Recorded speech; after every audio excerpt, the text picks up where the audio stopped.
নমস্কার বন্ধুরা, আজ আমি নিয়ে চলে এসেছি একটা বিকেলের মুখরোচক জলখাবারের রেসিপি, যেটা আপনি চায়ের সাথেও খেতে পারবেন, আবার শুধুও খেতে পারবেন। খেতে ভীষণ ভালো লাগে, ভীষণ সুস্বাদু হয়, আর বাড়ির ছোট থেকে বড় সবাই পছন্দ করে। আর খুবই সামান্য উপকরণ, মাত্র একটি সেদ্ধ আলু আর 1 কাপ চাল দিয়ে আপনি কিন্তু এই সুন্দর খাবারটি, মুখরোচক খাবারটি তৈরি করে নিতে পারবেন।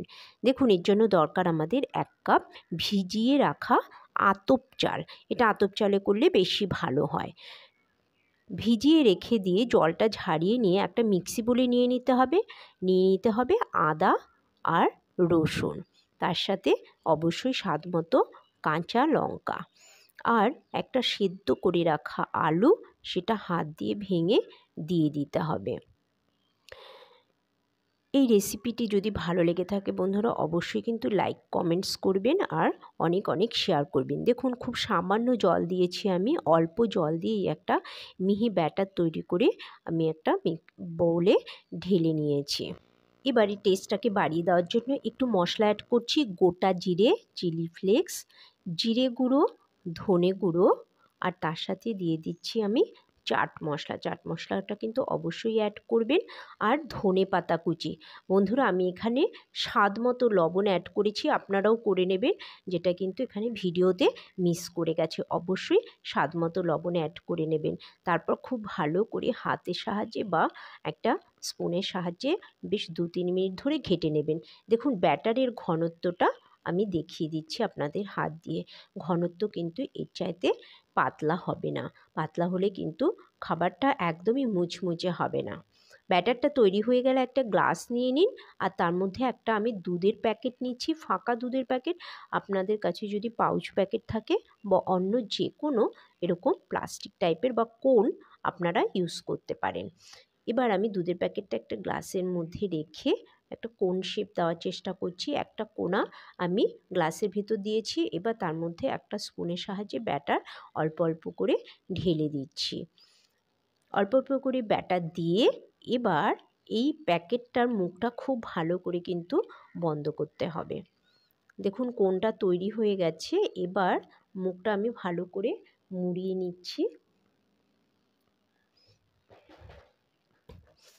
মুখটা মুড়িয়ে নিয়ে ভালো করে একটা গার্ডার দিয়ে কিন্তু আটকে দিতে হবে, না হলে ওপর থেকে যখন আপনি প্যাকেটটা ইউজ করবেন ওপর থেকে ব্যাটার বেরিয়ে আসতে পারে। এবার কোনটা ছোট্ট করে, খুব সামান্য ছোট করে একটা ছিদ্র তৈরি করতে হবে, কেটে নিতে হবে। বেশি বড় কিন্তু করবেন না, তাহলে অনেক মোটা মোটা তৈরি হবে খাবারগুলো, আর একদমই মচমচে হবে না। এবার সাদা তেল গরম করে তার মধ্যে এভাবে আপনারা লম্বা লম্বা করে দিয়ে দিন। যে কোনো শেপে দিতে পারেন, কোনো সুন্দর শেপের প্রয়োজন নেই। এইভাবেই কিন্তু এটা খেতে ভীষণ ভীষণ ভালো লাগে। বাড়ির ছোট থেকে বড় কিন্তু সবাই পছন্দ করবে। এবার একটু খুন্তি বা ঝাঁঝরি হাতার সাহায্যে একটুখানি ছাড়িয়ে দিন। যেহেতু আলু ইউজ করা হয়েছে, একটু নিচে ধরে ধরে যেতে পারে, কিন্তু পুড়ে যাবে না। একটুখানি সামান্য নেড়ে দিলেই কিন্তু এটা আলগা হয়ে যাবে। তারপর অবশ্যই গ্যাসটা কিন্তু সিম আঁচে রাখতে হবে। সিম আঁচে রেখে এভাবে উল্টে পাল্টে আলগা হাতে নেড়ে নেড়ে এটাকে লাল করে মচমচে করে ভেজে নিতে হবে। যদি রেসিপিটি ভালো লেগে থাকে অবশ্যই লাইক কমেন্টস এবং শেয়ার করবেন, আর নতুন বন্ধুরা কিন্তু অবশ্যই আমার সাথে থাকবেন। দেখুন, এর আগে আমি ডালের পকোড়া, যেটা কলকাতার স্ট্রিট ফুড, ঠেলাগাড়িতে বিক্রি হয়, ছোট ছোট ঠেলাগাড়িতে, সেই পকোড়ার রেসিপিটা একদম পারফেক্ট, সেই পকোড়ার রেসিপি শেয়ার করেছি। দেখুন, একদম লাল লাল করে আমি ভেজে নিয়েছি। সামান্য আলু আর চাল দিয়ে যে এত সুন্দর একটা খাবার তৈরি করা যায়, আপনারা তৈরি না করে না খেলে কিন্তু একদমই বুঝতে পারবেন না। দেখুন কত সুন্দর হয়েছে, একদম মচমচে ঝমঝম করে একটা আওয়াজ হচ্ছে, খুব সুন্দর।